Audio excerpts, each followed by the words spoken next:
It is always an amazing day when we find out the Chuds won another battle, and we are hearing that so many modern audience titles are failing that I can't help but be a little bit happy.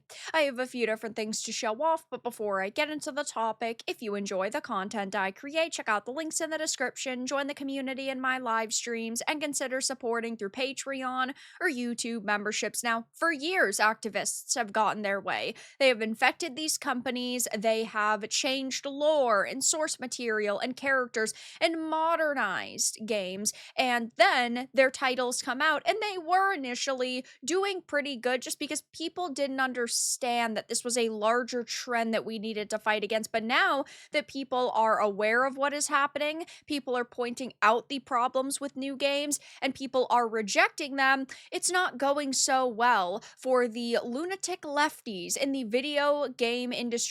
Maybe they shouldn't have fired so many veterans. Maybe they shouldn't have fired so many passionate and talented people in this industry. And maybe they should have just, well, allowed gamers to have the content that they want. Maybe it's not a good idea to do a complete 180 with the series and push away the existing customers you already had. But that's what happened. We have seen so many failures, and well, now we're getting a new fresh look at just how bad the video game industry is doing. I've talked about most of these situations individually, but it's always good to have one big video where I'm laying out the facts, and there are some updates to games that we didn't know if they were successes or failures. So this post was absolutely hilarious because there are so many responses pointing out how bad these companies are doing. But it says Ghost of Yotei did worse than Ghost of Tsushima. Last time we heard any sort of numbers, it was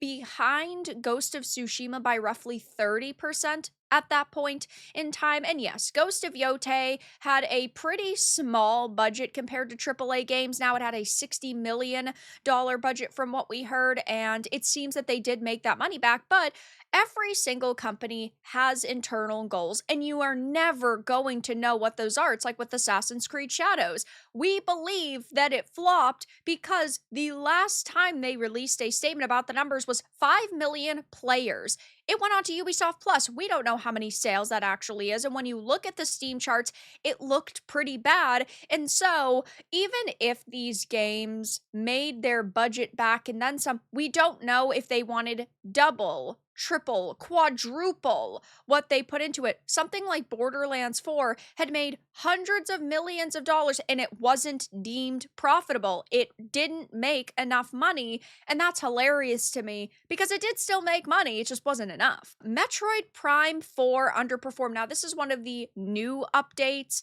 in this video that I really wanted to talk about because I was not a big fan of Metroid Prime 4. I did not think that it felt like Metroid Prime, and I know a lot of ex-Halo developers worked on it. It just felt like Halo 1, but in 2026 with slightly better graphics. It just felt very outdated, in my opinion. The open world felt pretty bland and empty. I absolutely hated the bike situation. I felt like it was stupid padding and filler that I did not resonate with.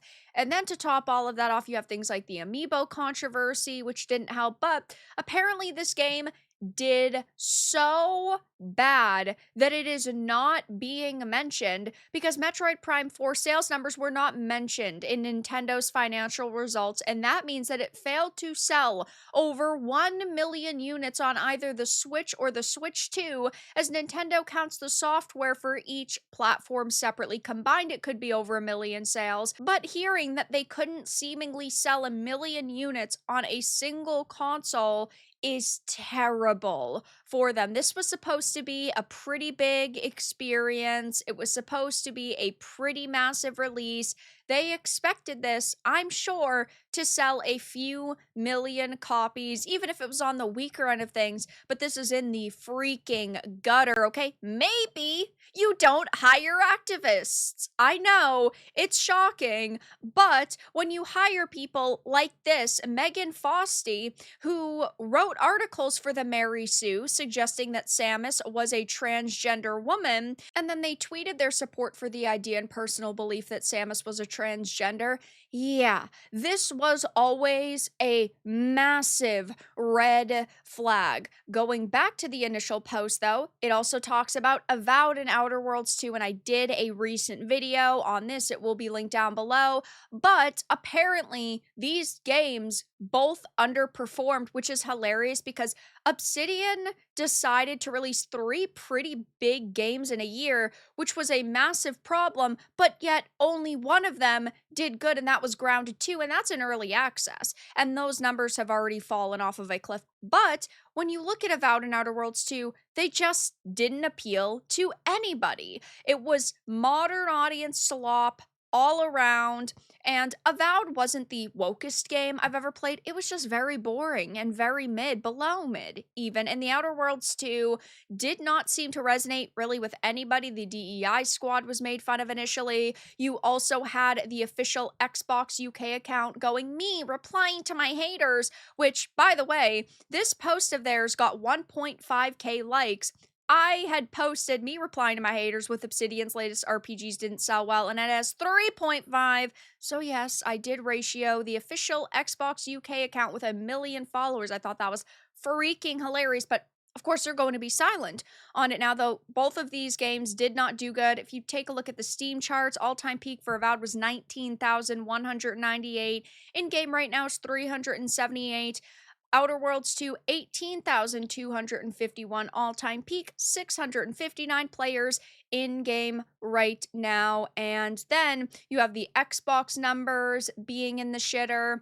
Microsoft had reported a 9% decrease in gaming revenue for Q2, and the company said that the first-party content and hardware sales have disappointed for the quarter. And this is what happens when you do not connect with your audience anymore. In all of these cases, they could turn things around and they could fix things with the drop of a dime just by listening to what gamers want. If they started making content for the audience they already had, if they started listening to our requests and implementing our requests into games, if they dropped the modern audience slop and they stopped making pieces of propaganda and they went back to making pieces of entertainment, yes, I do genuinely believe all of these companies could make money again. Assassin's Creed, for example, amazing stories, amazing characters, amazing gameplay. Ubisoft could turn Assassin's Creed around. Ghost of Tsushima was phenomenal, and Ghost of Yotei didn't resonate with people, but now they can't go back to Jin Sakai's story, so they'd have to create another character for a third game that is much more appealing than Atsu, but they could still make that character feel more like Jin Sakai, and they could implement the tone of the first game into another experience. Obsidian could go back to good Pillars of Eternity and not this Avowed bullshit, and they could make a fun experience, but will they? No. They have doubled, tripled, and quadrupled down on the anthems, the Borderlands, the Skull and Bones, the Redfalls, the Unknown Nine Awakenings, the South of Midnights, the Dragon Age, the Veilguards, and they are so deep in the pile of shit that they have created for themselves that it will be hard for them to get out of it. And I don't believe that they want to get out of it because they believe in the message and they don't want to give up their power and their control. But the chuds are winning yet again, which I think is absolutely hilarious. We constantly see people in this industry freaking out. One day they'll say, oh my gosh, you guys have no power over the industry. And then the next day, oh, we're the killers of video games. And we unfairly killed a game because we didn't even play it, which is so funny to see. But I'll be keeping an eye on what is happening in the industry, of course. But I wanted to give you all this big update because, well, this is hilarious, and every single thing they defended and created failed, and we won. But that's all that I really had to discuss in this video. Let everyone know your thoughts in the comments below. If you found this important and informative, make sure to give it a like, share it, and subscribe to the channel. And if you didn't, give it a dislike. I appreciate your support either way, but I'll talk to you all again in the next video really soon.